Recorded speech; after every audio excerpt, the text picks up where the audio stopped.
The sun rose over Pine Ridge, Montana, painting the sky in hues of amber and gold. 19-year-old Nathaniel Foster wiped the sweat from his brow as he finished mopping the hangar floor at Ridgecrest Regional Airport. The smell of fuel and metal hung in the air, a scent that most people found unpleasant, but to Nathaniel it was the fragrance of possibility. "Foster, bathroom in Terminal B needs attention," barked Hank Drummond, the janitorial supervisor. "Someone got sick all over the place." "Yes, sir, right away," Nathaniel replied, maintaining his respectful tone despite the unpleasant assignment. As he pushed his cleaning cart toward Terminal B, Nathaniel's eyes drifted upward to the sky, where a sleek Cessna Citation was climbing into the morning light. His heart soared with it. Since he was 7 years old, watching bush planes deliver supplies to the mission his parents served at in Kenya, Nathaniel had dreamed of flying. But dreams cost money, and the Foster family had returned to America with little more than their faith when his father was diagnosed with cancer 2 years ago. Now, with his father's medical bills piling up and his mother working double shifts at the local diner, Nathaniel had put college on hold. The janitorial job at the airport was the closest he could get to airplanes, but he took every opportunity to observe, learn, and absorb anything related to aviation. After cleaning the bathroom, Nathaniel found himself with 15 minutes of break time. Instead of heading to the employee lounge, he slipped into the pilot's briefing room where flight charts and manuals were kept. He discovered months ago that if he came in quietly and stayed in the corner, most pilots were too busy to notice or care about his presence. He pulled out his worn notebook filled with carefully copied diagrams and notes about flight controls, emergency procedures, and navigation principles. Alongside these were Bible verses that gave him strength. Today, he was studying the emergency protocols for engine failure in a twin-engine aircraft. "You're holding that manual upside down, son." Nathaniel jumped, nearly dropping his notebook. Standing before him was Captain William Montgomery, one of the most respected pilots at Ridgecrest. In his mid-50s, with silver-streaked dark hair and eyes that seemed to evaluate everything with precision, Montgomery had a reputation for being demanding, but fair. "I'm sorry, sir, I'll leave right away," Nathaniel said, hastily gathering his materials. "That's not what I said." Montgomery stepped closer, glancing at Nathaniel's notebook. "I said you're holding the manual upside down, though I suspect you knew that and were testing yourself on memorization." Nathaniel nodded, surprised by the pilot's perception. "You're the janitor, right? The one who's always hanging around the hangars after hours?" "Yes, sir. Nathaniel Foster." Montgomery's eyes narrowed slightly. "Those are some detailed notes you've got there, Foster. Where'd you learn about flight dynamics?" "Books from the library, sir. Internet videos when our connection works, and—" he hesitated. "Sometimes I listen when the instructors are teaching new pilots." Instead of anger, a flicker of amusement crossed Montgomery's face. "You've been eavesdropping on my classes?"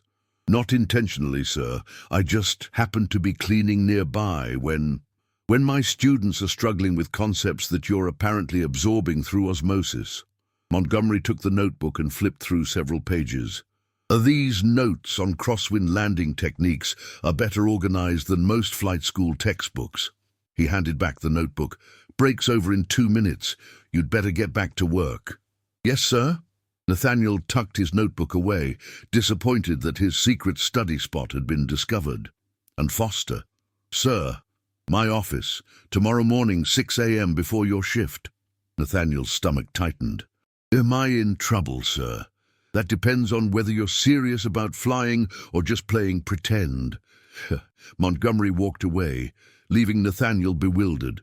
That night he barely slept, torn between fear of losing his job and a flicker of hope that perhaps God was opening a door he'd thought permanently closed. The next morning, Nathaniel arrived at 5:45 a.m., his work uniform freshly pressed, despite its worn condition. He knocked tentatively on Montgomery's office door. "Enter," came the crisp response. Captain Montgomery sat behind his desk, reading glasses perched on his nose as he reviewed some paperwork. Without looking up, he gestured to a chair across from him. "Sit." Nathaniel sat, hands folded in his lap to stop them from fidgeting. "Tell me, Foster, why do you want to fly?" Montgomery finally looked up, his gaze direct and challenging. Nathaniel took a deep breath. "My parents were missionaries in Kenya when I was growing up. The pilots who flew supplies to our remote stations saved lives, brought medicine, delivered mail from home. They connected people who had no other way to connect. One pilot even flew my neighbor's daughter to a hospital when she had an infection that would have killed her." His voice grew stronger as he spoke. "I want to serve God and people that way, sir. To use the skills he's given me to reach places most people can't or won't go." Montgomery studied him for a long moment. "Lot of people want to be pilots because it sounds glamorous, or they saw Top Gun too many times. Those aren't the ones who make it." He stood and walked to a filing cabinet. "Your supervisor says you've never been late, never complained, even when assigned the worst jobs. Says you stay late without being asked and come in early when needed. My father taught me that any job worth doing is worth doing well, sir, as unto the Lord, not unto men." Montgomery pulled out a folder. "I looked into your background. Straight A's in high school, particularly strong in mathematics and physics, accepted to 3 colleges with partial scholarships, but didn't attend." He sat back down. "Why not?" Nathaniel swallowed hard. "My father's cancer treatments. The insurance doesn't cover everything, and my mother couldn't handle the bills alone. And flight school wasn't an option. No, sir, not even close." Montgomery closed the folder. "I've been flying for 32 years, Foster. 20 of those teaching others to fly. I can count on one hand the number of people I've met with a natural aptitude for aviation, people who understand instinctively what takes others months to learn." He leaned forward. "Yesterday, I watched you correct the manual I deliberately left with errors in the pilot's room. You were making notes, identifying the mistakes, without any formal training." Nathaniel's eyes widened. "That was a test?" "Everything's a test, son. Life is a test." Montgomery's stern expression softened slightly. "You passed this one. Now I'm offering you another." He slid a key across the desk. "Simulator room. Tonight, 8 p.m. We'll see if your brain can translate theory into practice." Nathaniel stared at the key, hardly daring to believe what was happening. Thank you, sir, but I don't understand why you do this for me." Montgomery's eyes grew distant. 40 years ago, I was a mechanic's assistant at a small airfield in Georgia. Couldn't afford flight lessons either. Had a pilot take a chance on me." He refocused on Nathaniel. "I don't waste time on lost causes, Foster. Don't make me regret this." "I won't, sir, I promise." "Don't promise me. Promise him." Montgomery nodded toward the small cross Nathaniel wore on a simple cord around his neck. "Now get to work. You've still got bathrooms to clean." That evening, Nathaniel's hands trembled as he unlocked the simulator room. The flight simulator was nothing fancy, not compared to the multi-million-dollar setups used by commercial airlines. But to Nathaniel, it might as well have been the cockpit of Air Force One. Captain Montgomery was already there, programming a scenario. "We'll start with something basic. Cessna 172. Clear day. Simple takeoff and landing." "Yes, sir." Nathaniel settled into the seat, trying to calm his racing heart. "Show me what you know." For the next hour, Nathaniel performed a series of maneuvers under Montgomery's watchful eye. He made mistakes, plenty of them, but each time he identified the error before Montgomery could point it out, making adjustments with a natural feel for the aircraft. "Enough," Montgomery said finally. "You've crashed twice and scared the life out of your theoretical passengers several times." Nathaniel's heart sank. "I'm sorry, sir. You thought right. For someone who's never sat in a real cockpit, that was." Montgomery seemed to struggle to find the right word. Acceptable." Coming from the notoriously demanding captain, Nathaniel recognized this as high praise. "Be here tomorrow, same time, and bring that notebook of yours. We've got work to do." For the next 6 months, Nathaniel lived a double life. By day, he cleaned the airport, mopped floors, and scrubbed toilets. By night, he trained in the simulator with Captain Montgomery, who drove him relentlessly, accepting nothing less than excellence. "You think God calls people to mediocrity, Foster," he would say whenever Nathaniel showed signs of fatigue. "Excellence honors the gifts you've been given." Again, though the captain rarely spoke of his own faith, Nathaniel sensed a deep, spiritual foundation beneath the man's gruff exterior. Occasionally, Montgomery would reference scripture during their lessons, not in a preachy way, but as practical wisdom applied to flight. "To whom much is given, much will be required," he quoted one evening after Nathaniel performed a particularly challenging emergency procedure. "Your reflexes are a gift, your spatial awareness. Your ability to stay calm under pressure, don't waste them." Despite his exhaustion, Nathaniel thrived. His progress was remarkable, even to Montgomery, who began introducing increasingly complex scenarios and aircraft types. "How's your father doing?" Montgomery asked one evening as they reviewed navigation charts. The question caught Nathaniel off guard. They rarely discussed personal matters. "Better, sir. The latest treatment seems to be working." "The doctors are cautiously optimistic." Montgomery nodded. "Good, that's good." After a moment of silence, Nathaniel gathered his courage. "Sir, can I ask you something?" "You just did." "Why me? There must be plenty of people who'd pay for your instruction." Montgomery set down his pen. "When I was young, I was angry at God, questioned why he'd give me a passion for something I couldn't afford to pursue." His voice remained matter-of-fact, but Nathaniel sensed the emotion beneath it. "Then a pilot named Thomas Blackburn saw something in me I couldn't see in myself. He taught me to fly, mentored me, pushed me to be better than I thought possible." He looked directly at Nathaniel. "Before he died, I promised him I'd do the same if I ever found someone with the same fire. Took 30 years to find that person." The weight of those words settled on Nathaniel's shoulders. "I won't let you down, sir." "I know." Montgomery returned to the charts. "Now show me how you'd handle this approach with a 50-knot crosswind." One morning in late October, Nathaniel arrived at work to find the airport buzzing with unusual activity. Emergency vehicles were stationed near the main runway, and airport staff moved with heightened urgency. "What's happening?" he asked Sarah Jenkins, one of the gate agents. "Mercy Flight 428, she replied, her face tight with worry. "It's a special medical transport. They've got a trauma team and equipment heading to the Blackfoot Reservation. There's been a terrible bus accident with multiple casualties, and the reservation's medical facilities can't handle it. I didn't know we had medical flights like that scheduled. It's not normal. This is special authorization. The hospital in Great Falls organized it after the tribal council requested help." She lowered her voice. "The problem is, there's a massive storm system moving in. They're trying to beat it, but it's going to be close." Throughout the morning, Nathaniel watched the preparations while continuing his work. The aircraft was a mid-sized regional jet that had been specially configured for medical transport. The flight crew arrived, looking focused and determined despite the worsening weather reports. To his surprise, Captain Montgomery was among them. "Sir?" Nathaniel approached during a brief lull in the preparations. "You're flying Mercy 428? Montgomery nodded grimly. "The regular captain called in sick, last-minute replacement." He glanced at the darkening sky. "Not ideal conditions, but those people need help." "The forecast looks bad," Nathaniel said, unable to hide his concern. "I've flown in worse." Montgomery checked his watch.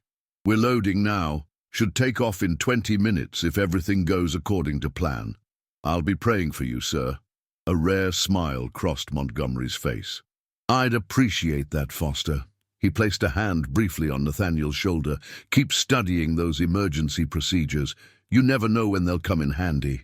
As Mercy Flight 428 taxied toward the runway, Nathaniel found himself whispering a prayer. Something about the situation left him uneasy, though he couldn't pinpoint why. 2 hours later, his unease proved justified.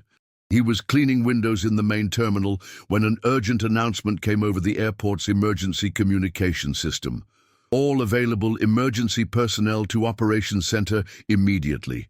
Nathaniel wasn't emergency personnel, but his connection to Montgomery and his growing knowledge of aviation procedures propelled him toward the Operations Center anyway. He arrived to find controlled chaos. Airport officials, air traffic controllers, and emergency coordinators all focused on a developing crisis. "They've lost Engine 1 completely," the lead air traffic controller was saying. "Engine 2 is showing decreased performance. Captain reports electrical system fluctuations consistent with lightning strike damage." "Current position?" asked the airport director. "Approximately 70 miles northeast over the Castle Mountains. They're losing altitude gradually, but can't maintain sufficient height to clear the next mountain range." "Options?" "Turning back isn't possible. They'd have to climb to avoid the terrain they've already crossed. Forward to their destination is blocked by the worst of the storm, and mountains they can't clear with their current performance." "Nearest alternative landing site?" "That's the problem. There's an old forestry airstrip about 20 miles ahead of their current position. It would be their best chance, but what? It's barely 3,000 feet long, designed for small bush planes, not a regional jet, and it hasn't been maintained regularly since budget cuts 3 years ago." The airport director ran a hand through his hair. "Do they have any choice? Not unless they want to attempt a controlled crash landing in the wilderness." Nathaniel's heart pounded. Captain Montgomery was trying to land a damaged passenger jet on an abandoned forestry airstrip in the middle of a storm. The scenario was worse than any they had practiced in the simulator. His mind raced through the variables: approach speed, descent rate, braking distance, wind conditions. The numbers didn't add up. A standard regional jet needed at least 5,000 feet for landing in good conditions. 3,000 feet in poor conditions with reduced power. It seemed impossible. The radio crackled. "Ridgecrest Control, this is Mercy 428. Status update." Nathaniel recognized Montgomery's voice, tense but controlled. "Go ahead." "Mercy 428. We've identified the forestry strip on our charts, attempting visual confirmation, but cloud cover is making it difficult. Request any available data on surface conditions and surrounding terrain." The controller looked around helplessly. "We don't have current information. The Forestry Service might, but getting that in time." Without thinking, Nathaniel stepped forward. "Sir, I might be able to help." All eyes turned to him. "Foster, this is an emergency situation. Return to your duties," the airport director ordered.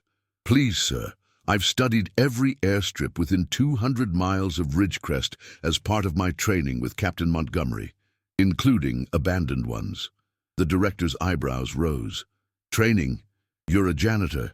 "He's also the most promising pilot I've ever instructed," came Montgomery's voice over the radio, surprising everyone. "Let him speak." Stunned silence filled the room before the director nodded reluctantly. Nathaniel moved to the radio. "Captain, Elk River Forestry Strip runs northeast to southwest, elevation 4,300 feet. The approach from the northeast has fewer obstacles, but there's a stand of pines about half a mile from the threshold that's grown substantially in recent years." "Ah, confirmed," Montgomery replied. "What about the surface?" "Packed gravel originally, sir, but there's been erosion on the southwest portion. The last report I studied showed a relatively stable center section, approximately 18 feet wide."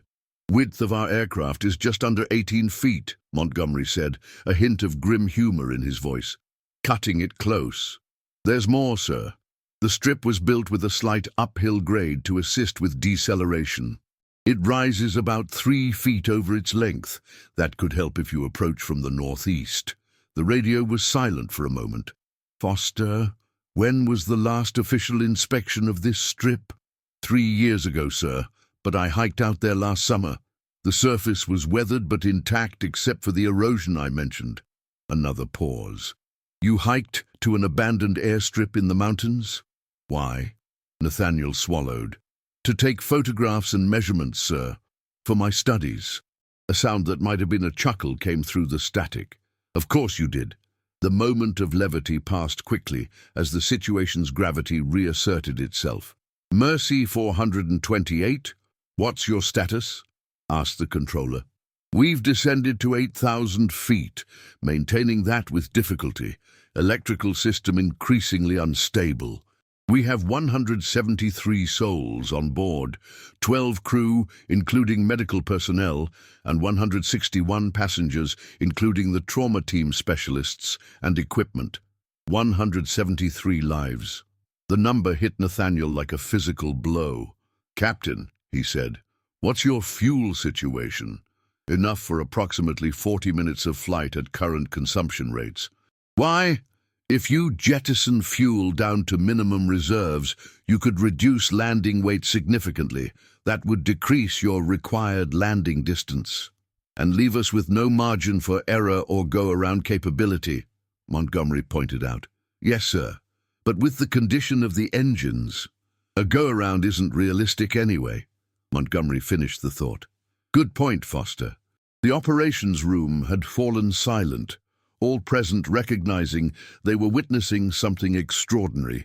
A janitor providing critical advice to an experienced pilot in an emergency situation.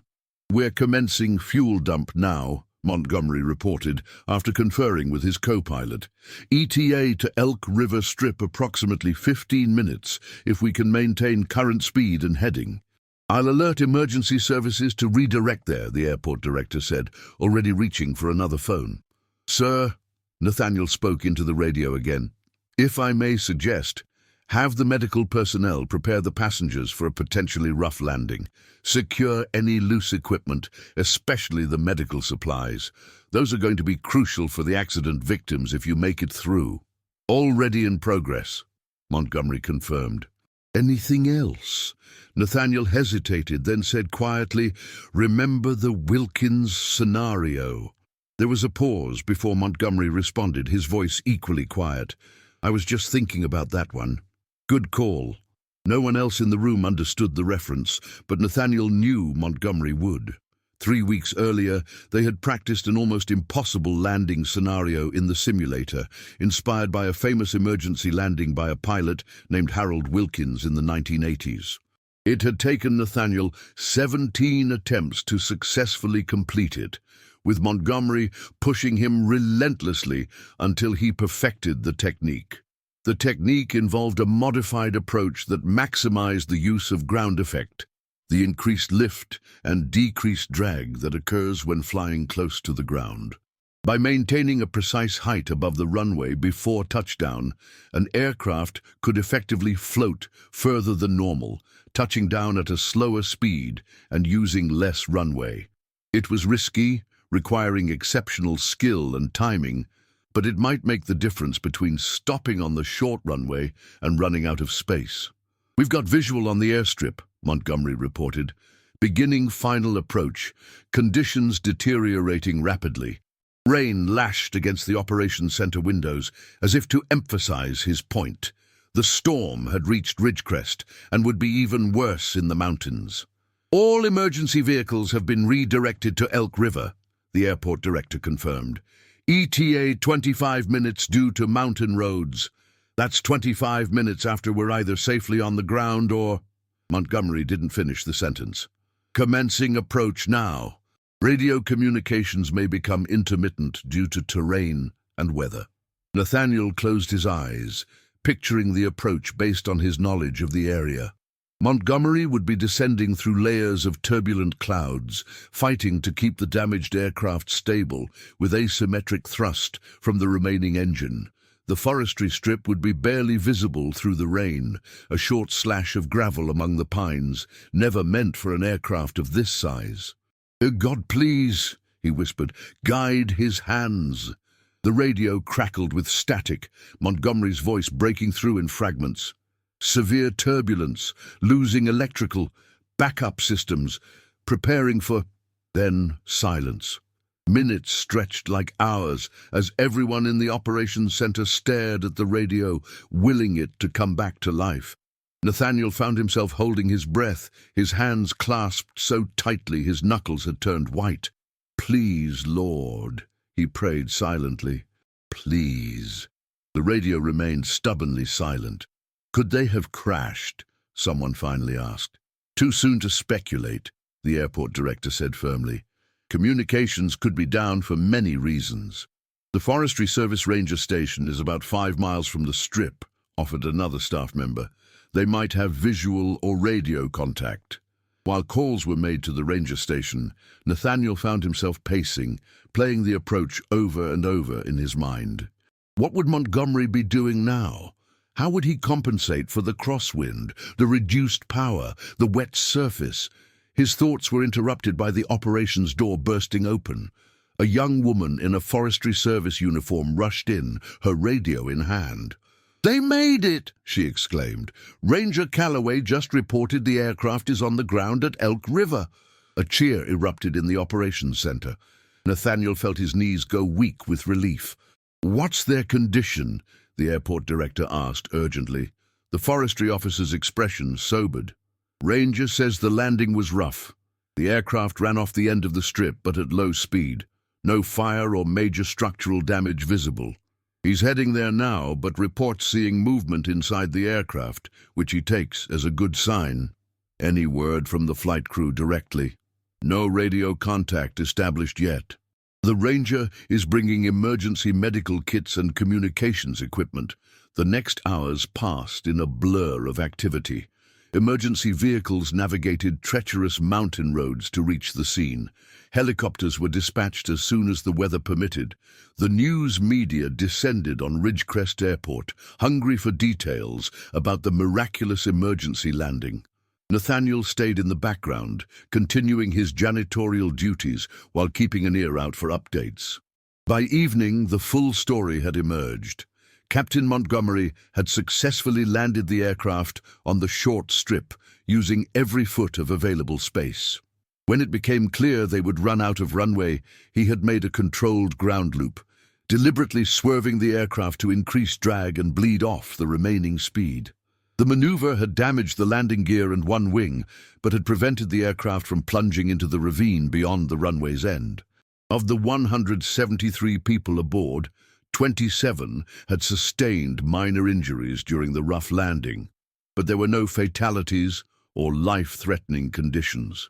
Most remarkably, the critical medical equipment and trauma team had survived intact and were already at work treating victims of the original bus accident at the reservation. "Foster," Nathaniel turned to find the airport director standing behind him. "Sir, you're needed in my office." Wondering if he was in trouble for his unauthorized intervention during the emergency, Nathaniel followed the director. To his surprise, the office was filled with airport officials, FAA representatives, and several people in suits he didn't recognize. "This is him," the director said, "Nathaniel Foster." A woman in an FAA uniform stepped forward. "Mr. Foster, I'm Inspector Regina Harmon. We'd like to ask you some questions about today's incident." "Of course, ma'am," Nathaniel replied nervously, "but I'm not sure how much help I can be. I wasn't on the aircraft." "No, but according to multiple witnesses, you provided critical information that contributed to the successful emergency landing. Information that was not readily available to air traffic control or emergency services." For the next hour, Nathaniel answered questions about his knowledge of the Elk River Strip, his training with Captain Montgomery, and the advice he had provided during the crisis. He spoke truthfully but modestly, downplaying his role while emphasizing Montgomery's extraordinary piloting skills. "Let me get this straight," said one of the men in suits, who had introduced himself as a representative from the airline. "You're a janitor with no formal flight training, yet you've been receiving instruction from one of our most experienced captains for 6 months in secret using company equipment?" Put that way, it sounded like something they should both be fired for. "Yes, sir," Nathaniel acknowledged. "Captain Montgomery saw potential in me that I couldn't afford to develop through conventional channels. I'm grateful for his belief in me. And this unconventional arrangement resulted in you having knowledge that quite possibly saved 173 lives today," Inspector Harmon observed. "God saved those lives, ma'am. I just provided some information." Captain Montgomery did the impossible part. The inspector smiled slightly. Well, we'll be speaking with the captain as soon as he's debriefed by our field team. In the meantime, I think you should know that your name has been mentioned rather prominently in his preliminary report. Before Nathaniel could respond, the office door opened. To his astonishment, Captain Montgomery walked in, looking exhausted but very much alive. Without thinking, Nathaniel rushed forward and embraced the older man. "Sir, you're okay." Montgomery stiffened momentarily, then returned the embrace with a gruff pat on Nathaniel's back. "Of course I am. Takes more than a little mountain landing to finish me off.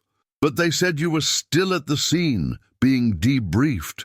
I insisted on being flown back once the passengers were secured. Had a feeling you might be getting yourself into trouble." Montgomery turned to the assembled officials. "Whatever he's told you, the reality is that without Foster's knowledge and quick thinking, we would have had a very different outcome today." "So we're gathering," the airline representative said dryly, "though I'm still trying to understand why one of our senior captains has been conducting unauthorized training sessions with airport janitorial staff." Montgomery's eyes hardened. "Because talent doesn't always come packaged with privilege, Mr. Hartley. Sometimes God plants it in unexpected places, and it's our job to nurture it, not ignore it, because it doesn't fit our preconceptions." The room fell silent at the captain's passionate defense. Inspector Harmon finally broke the tension. "Well, regulations aside, the outcome speaks for itself. I'll need complete statements from both of you, but my preliminary finding will note that your actions contributed to saving 173 lives today." After the officials left, Montgomery and Nathaniel found themselves alone in the office. "Thank you, sir," Nathaniel said quietly, "for everything." Montgomery looked tired but satisfied. "I told you excellence honors the gifts you've been given. Today proved I was right about you. The Wilkins scenario saved our lives. I executed it exactly as we practiced, though the real thing is considerably more terrifying than the simulator." Montgomery rubbed his eyes. "Felt your prayers up there, Foster. Needed them." Nathaniel swallowed the lump in his throat. "What happens now?" "Now?" Montgomery straightened, some of his usual commanding presence returning. "Now we formalize your training. Properly this time." "Sir?" "Hartley didn't just come here to investigate. The airline is facing a public relations situation. The media's already calling this the miracle at Elk River. They want heroes to celebrate. You're the hero, sir. We both know better. But here's the thing.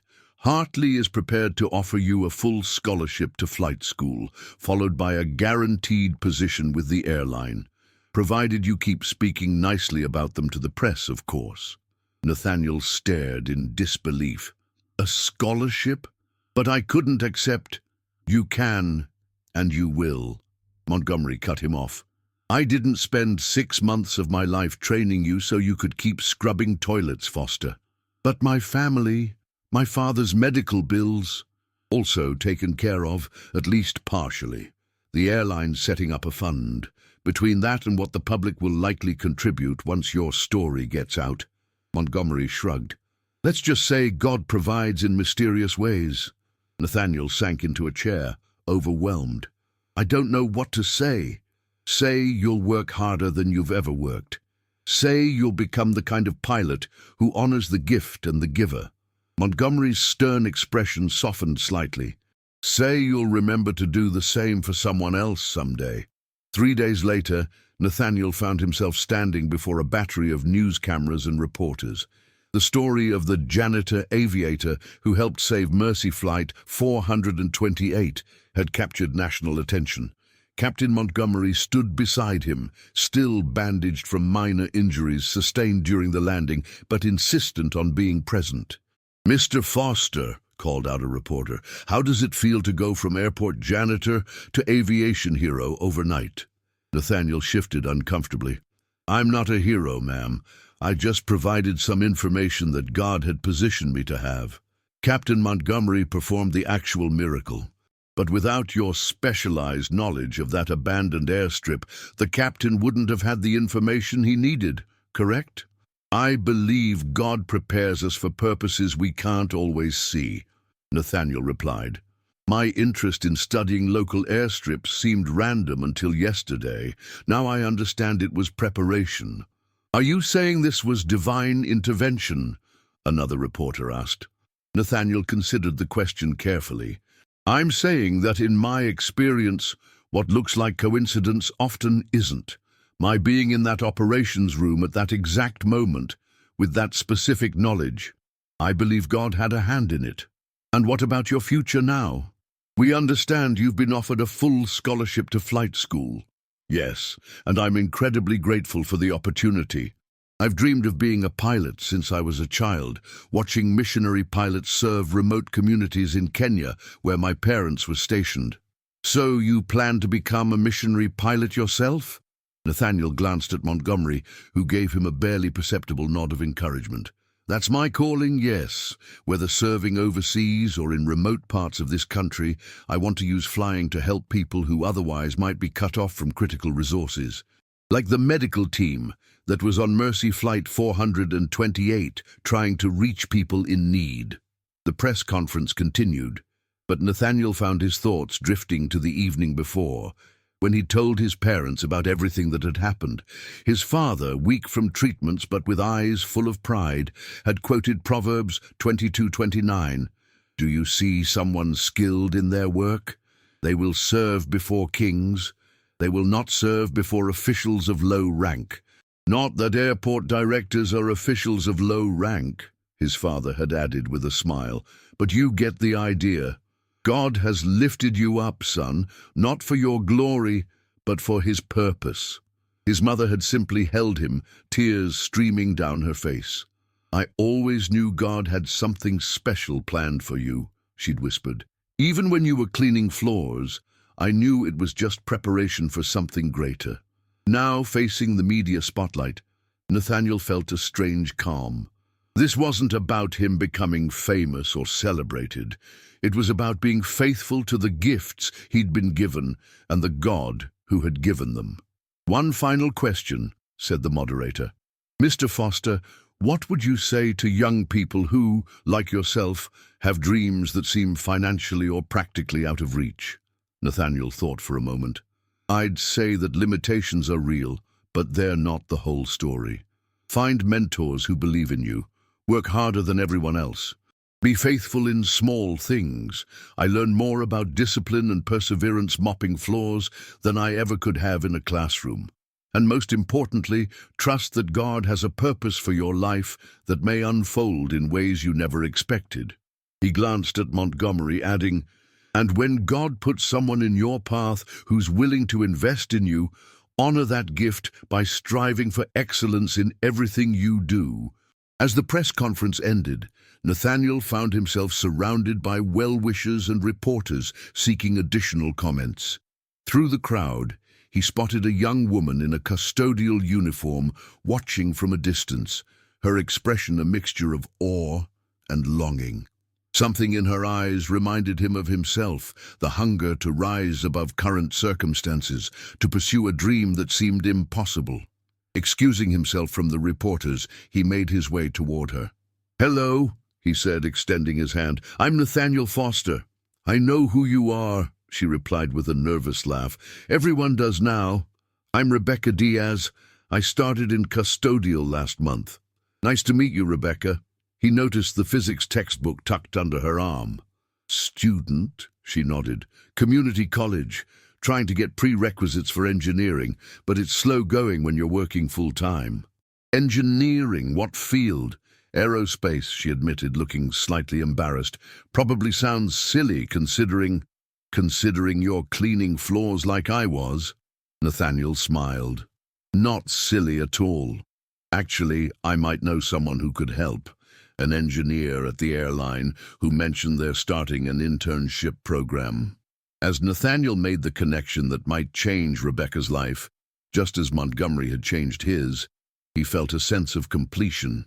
The circle was beginning again, one act of faith leading to another, creating ripples that would extend far beyond what he could see.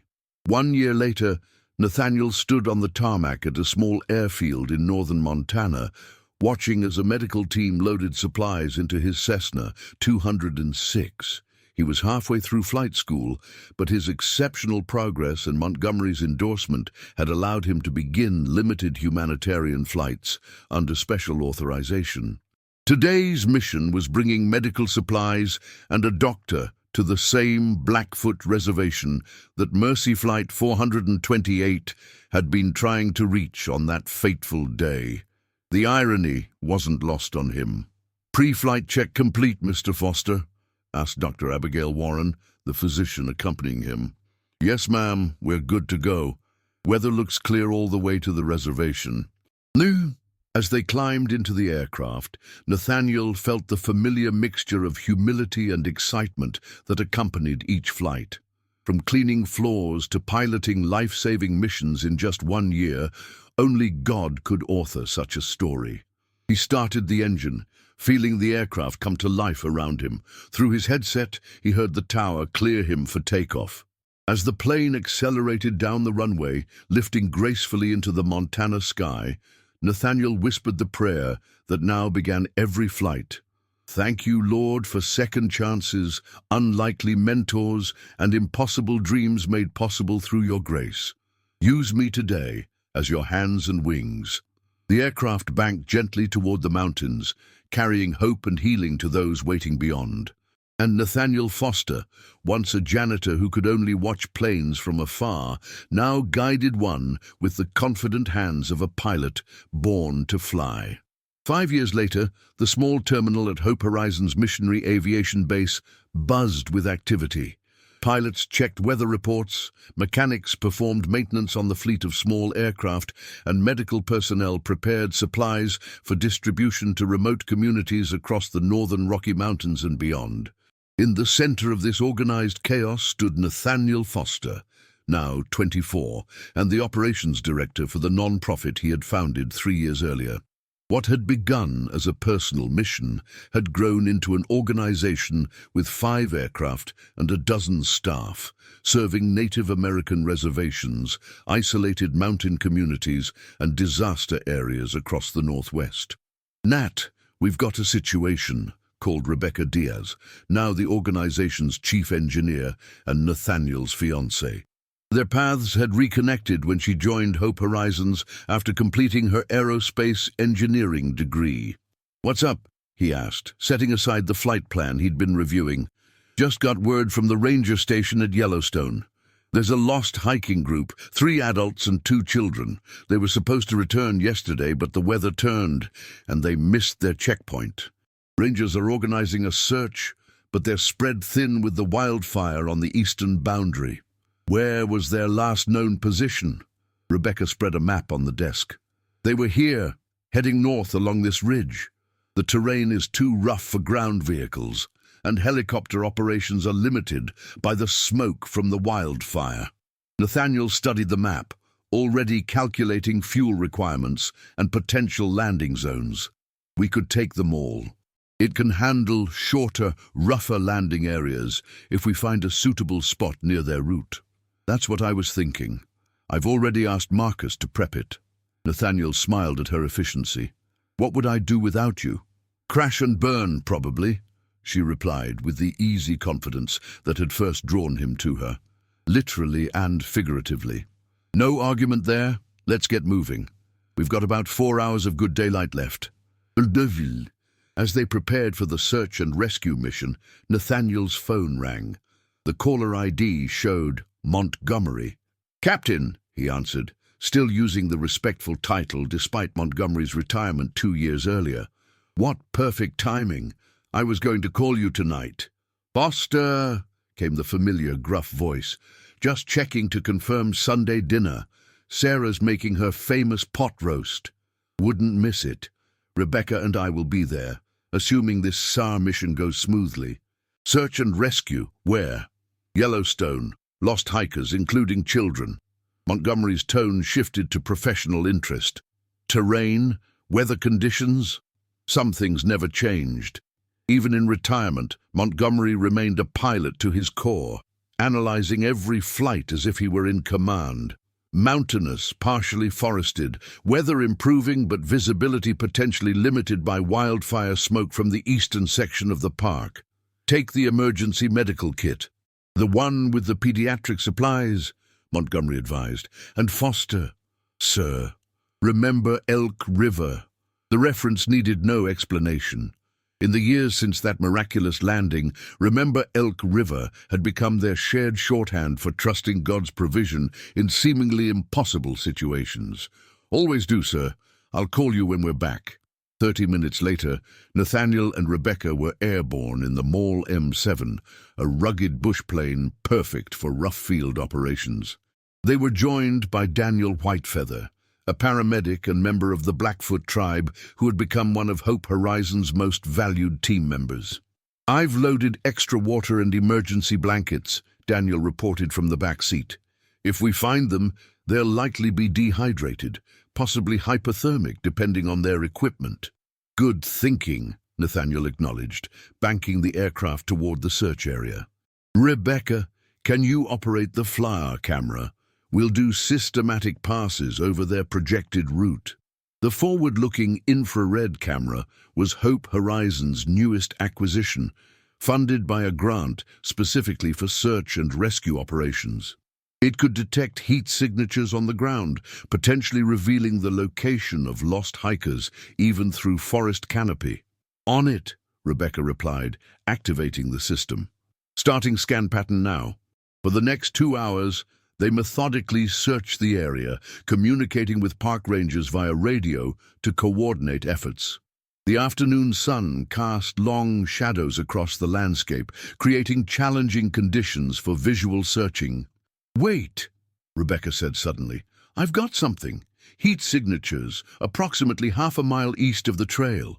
Looks like 5 distinct sources grouped together." Nathaniel reduced altitude for a better look. "I see a small clearing nearby. Might be just big enough for a landing if the surface is stable." "That's a tight fit, Nat," Rebecca observed, concern evident in her voice. "Tighter than Elk River?" She smiled despite her worry. "Fair point." Daniel leaned forward. "Even if you can't land, we could drop supplies, let them know help is coming." "Let's try for the landing first," Nathaniel decided. "Circle once to assess the clearing." As they flew over the potential landing site, Nathaniel evaluated every aspect: the length, surface conditions, surrounding obstacles, wind direction.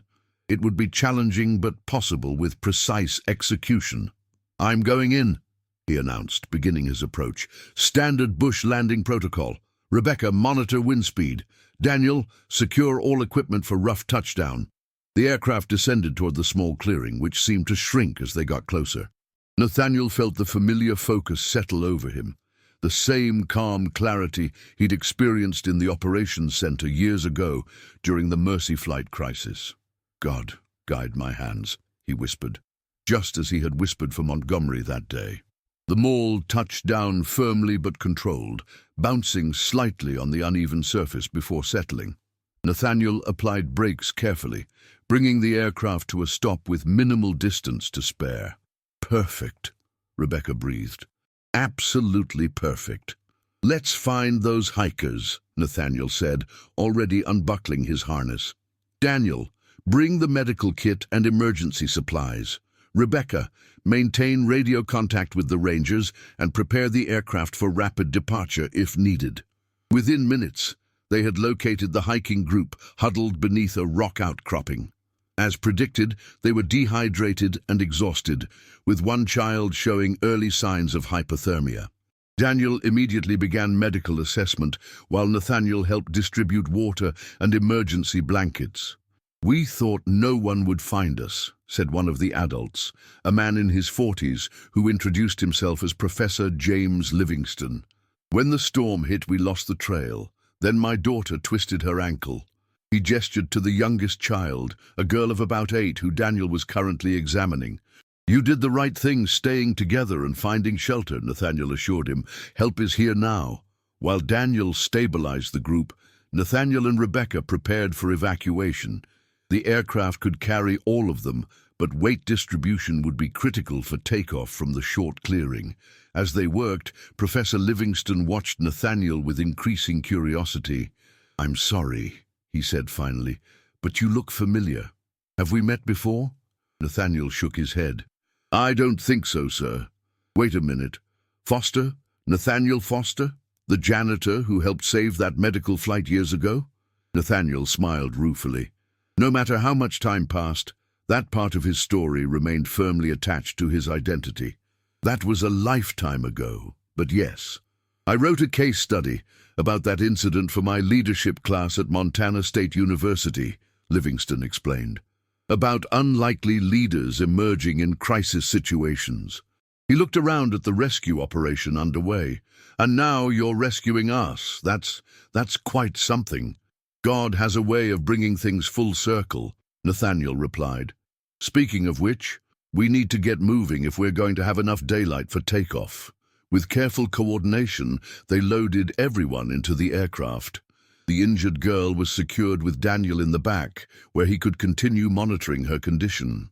The other child and one adult squeezed into the middle, while Professor Livingston joined Rebecca in the co-pilot's area, with her sitting partially on his lap in the cramped space. "Sorry about the accommodations," Nathaniel apologized. "Bush planes aren't known for their spaciousness." "Better than spending another night out there," Livingston assured him. The takeoff would be the most challenging part. With the added weight and the short, rough field, they would need every advantage. "Everyone stay absolutely still during takeoff," Nathaniel instructed. "Rebecca, we'll use the short field maximum performance procedure." She nodded, understanding immediately. It was a technique Montgomery had taught Nathaniel, who had in turn taught it to Rebecca, holding the aircraft on the ground longer than normal to build speed before a steep climb out. Nathaniel completed his pre-takeoff checks, then paused for a brief moment of prayer. "Lord, we need your wings now," he whispered. With practiced precision, he applied full power. The aircraft accelerated down the rough clearing, bouncing over uneven ground. Trees at the end of the makeshift runway loomed larger with each second. Come on," Nathaniel urged the aircraft, feeling for the perfect moment to rotate. Just when it seemed they might run out of space, he pulled back on the yoke. The maul leapt into the air, clearing the trees by what felt like inches. "Whoa!" exclaimed the second child, breaking the tension. "That was awesome!" Laughter rippled through the aircraft, the release of fear giving way to relief and gratitude. As they flew toward the ranger station where medical help waited, Professor Livingston leaned forward. "You know, in my research about you, there was always one question I wanted to ask," he said. "What's that? When you were in that operations center years ago, helping guide that damaged aircraft to safety, were you afraid?" Nathaniel considered the question. "Terrified," he admitted, "but sometimes faith isn't about not being afraid. It's about acting despite the fear, because you trust in something greater than yourself." Livingston nodded thoughtfully. "That's going in my next lecture." By the time they landed at the ranger station, the sun was setting. Emergency medical personnel took charge of the hiking group, with special attention to the young girl with the twisted ankle. As Nathaniel completed his post-flight checks, he felt a tug on his sleeve.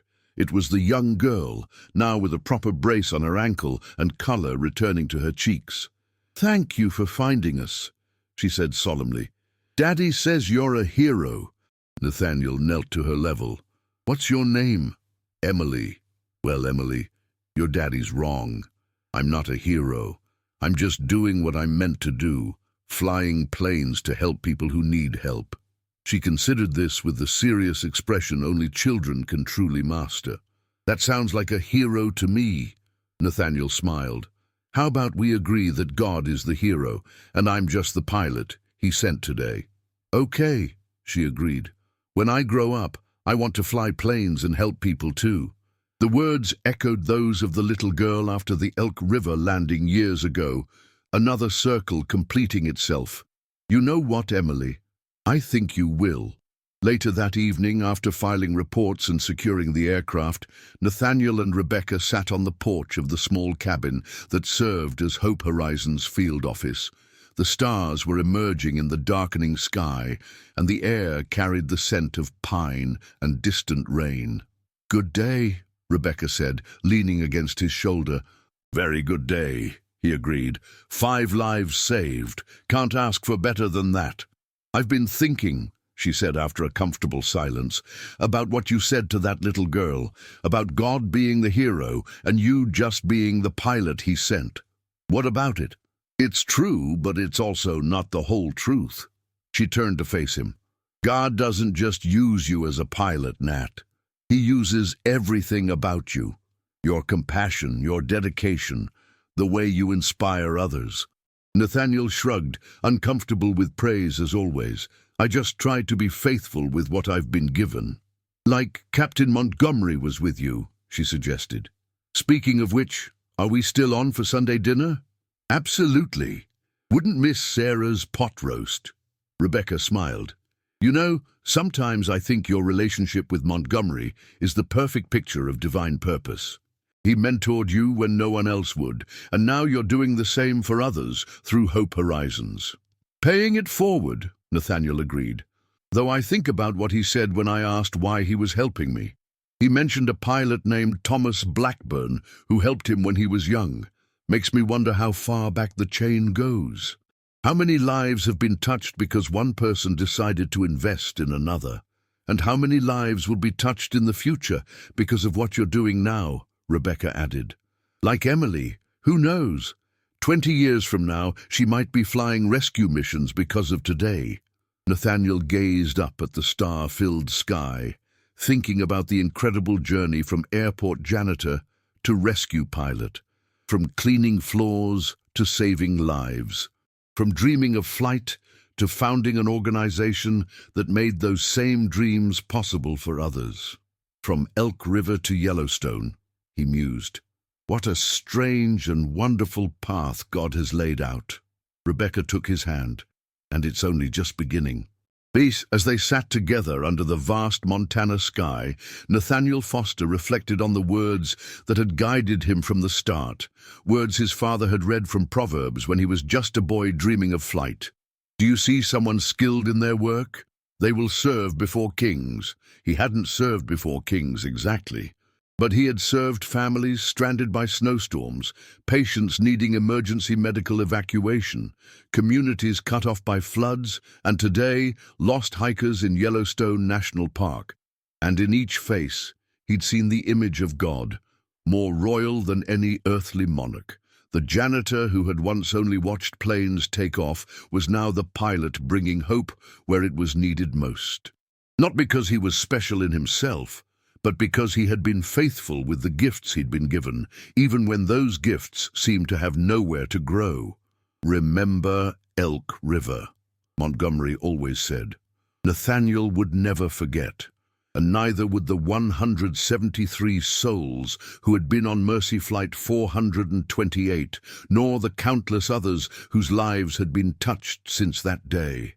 One act of faithful service, one mentor taking a chance, one emergency revealing God's purpose, one life transformed, transforming others in turn.